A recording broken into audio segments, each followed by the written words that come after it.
Pour un avenir prometteur et rempli de défis stimulants, faites carrière au centre du Québec. Plus de 20 000 emplois devraient être offerts dans la région au cours des prochaines années, principalement en raison des nombreux départs à la retraite.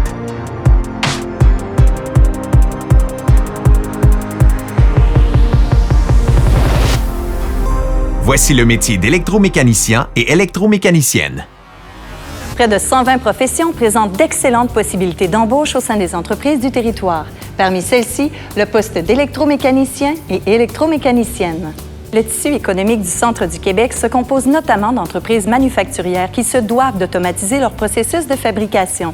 Cela justifie la demande élevée de main-d'œuvre en électromécanique dans la région. Pour s'orienter dans ce secteur, il faut démontrer beaucoup de curiosité, savoir raisonner rapidement et utiliser une méthode de travail structurée. Il faut également décrocher un diplôme d'études professionnelles en électromécanique de systèmes automatisés.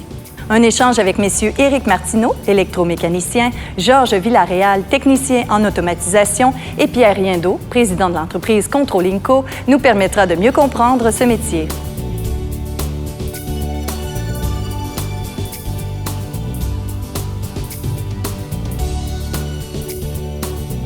Les principales qualités qu'on recherche chez un électromécanicien sont bien sûr la débrouillardise. Un bon électromécanicien doit avoir comme qualité, je te dirais, la première, c'est la patience. Après ça, il faut qu'il soit minutieux, bonne forme physique. Dès que j'étais enfant, j'avais l'intérêt pour les appareils électroniques. J'ai choisi le métier d'électromécanicien parce que j'aimais ça démonter les choses, apprendre comment c'était fait.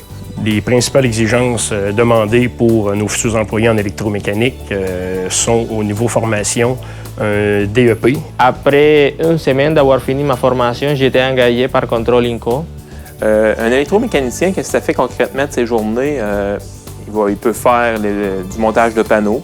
Je peux faire des designs des plans électriques. Il peut faire du programmation d'automates programmables, programmation d'interface opérateur. Souvent, l'employé va aller chez les clients, faire du dépannage industriel pour de la sous-traitance. Dans une journée de travail, j'ai fait beaucoup de tâches différentes.